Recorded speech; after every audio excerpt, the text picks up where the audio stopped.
मध्य प्रदेश के बैराड नगर में कोविड-19 के नियमों का पालन न करने वाले झोला छाप डॉक्टरों के खिलाफ प्रशासन की कार्रवाई तेज।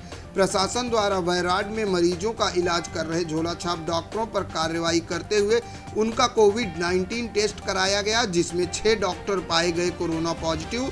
वहीं प्रशासन की इस कार्रवाई से शहर में मौजूद अन्य डॉक्टरों में मचा हड़कंप। वो लोग अपनी क्लिनिक बंद कर हुए फरार। लोगों से शिकायत आ रही थी कि बैराड नगरी क्षेत्र में कुछ झोला छाप डॉक्टरों के द्वारा मरीजों का इलाज किया जा रहा है।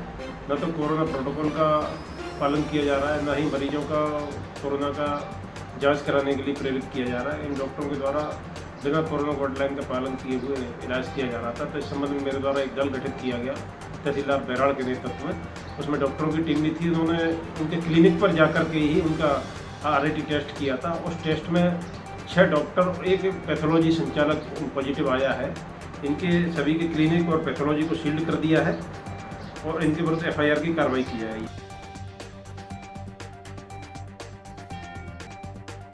कोरोना के बढ़ते मामलों के बीच दवाइयों की कालाबाजारी और फर्जी टेस्ट रिपोर्ट के भी कई मामले आए सामने।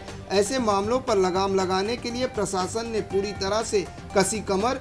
इसी कड़ी में मध्य प्रदेश के देवास जिले के खातेगांव में कई अस्पताल, मेडिकल स्टोर और पैथोलॉजी लैब में बिना बिल के मरीजों से मनमाने ढंग से वसूले जा रहे थे पैसे, जिसकी शिकायत प्रशासनिक अधिकारियों को मिली। जिसके बाद प्रशासनिक अधिकारियों द्वारा सभी मेडिकल स्टोर, पैथोलॉजी लैब और अस्पतालों का किया गया निरीक्षण और इस दौरान जो भी फर्जी तरीके से बिल और पैसे वसूलते हैं उन पे की गई कार्रवाई।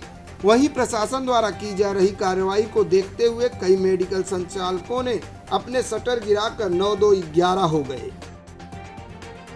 आज हम लोगों ने 4 मेडिकल स्टोर और 2 पैथोलॉजी की जांच की है, जिसमें अधिकांश जगह जो कमी पाई गई है वो ये है कि प्रॉपर बिल ग्राहक को ना देना, ना ही बिल को प्रॉपर तैयार करना। उसके संबंध में हम लोगों के द्वारा पैथोलॉजी संचालक और मेडिकल स्टोर संचालकों के स्टेटमेंट लिए गए हैं।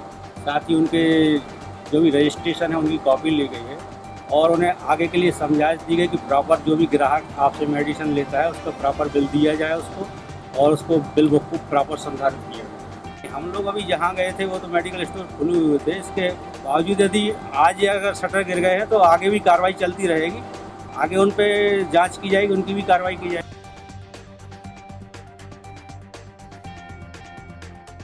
मध्य प्रदेश के उज्जैन जिले में बढ़ते कोरोना मामलों के बीच ऑक्सीजन की भारी किल्लत।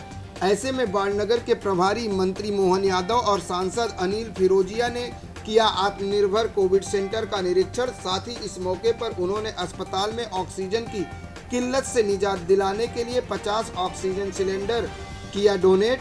वहीं इस मौके पर सांसद ने कहा जल्द ही जिले में ऑक्सीजन प्लांट का किया जाएगा निर्माण। हमने लगभग पूरे उज्जैन जिले उज्जैन हालोड़ संसदीय क्षेत्र के लिए 600 सिलेंडर लिए और तय करा है कि 50-50 सिलेंडर हम 10-10 लीटर वाले, ताकि परिवार के लोग इधर उधर जो भटकते वो ना भटके और सभी जो जितने भी हमारे मरीज हैं उनको व्यवस्थित ऑक्सीजन मिले। ऑक्सीजन भरपूर है, कोई कमी नहीं है। रेमडेसिविर इंजेक्शन भी हम बराबर ला के दे रहे हैं। और सबसे खुशी की बात तो ये है कि आज हम यहाँ आए तो यहाँ लगभग 4 लोगों को आज यहाँ से वो कोरोना को से विजय पाके हंसते खेलते अपने घर जा रहे हैं। ये बड़े हर्ष का विषय है। थोड़ा ये चिंता का विषय तो है, लेकिन जिस प्रकार के हालात से हम आगे जा रहे हैं, मुझे इस बात का संतोष भी। बढ़नगर वो स्थान है जहाँ सबसे पहले यहाँ हमने जो प्राथमिक रूप से शुरुआत की थी, वही कारण है कि सरकारी और गैर सरकारी स्तर पर 185 से ऊपर मरीजों का इलाज की दृष्टि से बढ़नगर सक्षम हुआ है। एक तरह से आत्मनिर्भरता की स्थिति है। और अब जो मुझे जानकारी जैसे SDM ने दी है कि बीती रात को यहाँ 2 बेड खाली भी थे। अर्थात जो भी जिस प्रकार का कोरोना का मरीज आ रहा है, गंभीरतम स्थिति में आ रहा, तब भी उसको उपलब्ध करा रहे हैं। और बेड के साथ हम चाह रहे हैं कि प्रत्येक व्यक्ति का जीवन सुरक्षित रहे। मध्य प्रदेश के चिकित्सा शिक्षा मंत्री विश्वास सारंग ने भोपाल के हमीदिया अस्पताल का लिया जायजा। इस मौके पर मंत्री ने किया अस्पताल की नई बिल्डिंग का भूमि पूजन। स्वास्थ्य शिक्षा मंत्री सारंग का बयान, कहा कोरोना के खिलाफ जंग में मनोबल बनाए रखना बेहद जरूरी।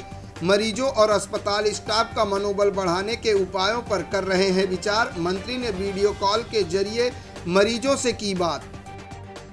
मेडिकल कॉलेज का आज हमने दौरा किया। लगातार यहाँ की व्यवस्थाओं के उन्नयन के लिए हम प्रयास कर रहे हैं। अभी 20 बिस्तर का एक ICU बलून अस्पताल बनाने के लिए आज स्थल का निरीक्षण कर रहे हैं। कोशिश यही है कि जल्द से जल्द हम अधिक से अधिक सुविधाएं लोगों तक दे सकें।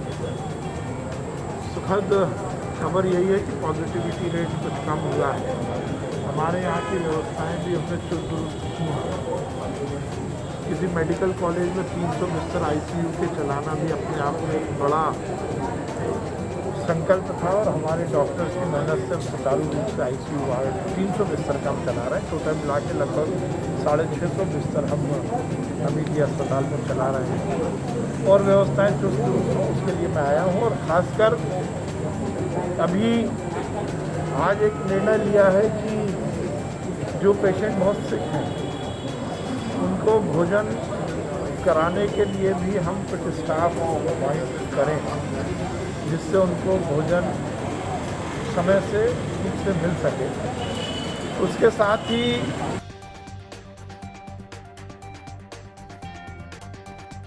कोरोना वायरस के खिलाफ जंग में पुलिस के जवानों का अहम योगदान। अपने घर परिवार से दूर रहकर कोरोना के खिलाफ जंग लड़ रहे जवान अपनी खुशियों की कुर्बानी देने में भी पीछे नहीं हटते। एक ऐसा ही मामला राजस्थान के झालावाड़ जिले से आया है, जहां जावार थाने पर तैनात पुलिस सिपाही नवाब सिंह ने अपना फर्ज निभाने के लिए अपनी शादी को कर दिया है स्थगित। पुलिस सिपाही नवाब सिंह ने कहा कि जब तक देश को कोरोना महामारी से निजात नहीं मिल जाती तब तक वो शादी की रस्में निभाने अपने गांव नहीं जाएंगे। नवाब सिंह के इस फैसले से उनके विभागीय अधिकारी भी काफ़ी आश्चर्यचकित हैं और उनकी हर तरफ सराहना कर रहे हैं। नवाब सिंह की शादी 22 मई को होनी थी, लेकिन इसके लिए उन्होंने साफ तौर से अपने परिवार वालों को मना कर दिया, जबकि दोनों पक्षों ने शादी की पूरी तैयारी कर ली थी। मेरी शादी 22 मई को होने जा रही थी। शादी की पूर्ण तैयारी हो चुकी थी। मैं छुट्टी जाने वाला था, लेकिन कोरोना महामारी को देखते हुए, मैं बढ़ते विकराल रूप को देखते हुए मैंने शादी को स्थगित कर दिया है। और वर्तमान में मुझे शादी से ज़्यादा कोरोना महामारी के प्रसार को रोकना है, जिसमें मैं मेरी देश की नागरिक की और आम जनता की समझाइश कर सकूं। मध्य प्रदेश के देवास जिले के खाते गांव में कोविड सेंटर में अपनी अपनी समर्थ के अनुसार दान देने का सिलसिला लगातार जारी है। इसकी पहल SDM संतोष तिवारी ने की, जिसके बाद वहां शिक्षकों द्वारा चंदा इकट्ठा कर कोविड केयर सेंटर में ऑटोमेटिक ऑक्सीजन मशीन उपलब्ध कराई गई।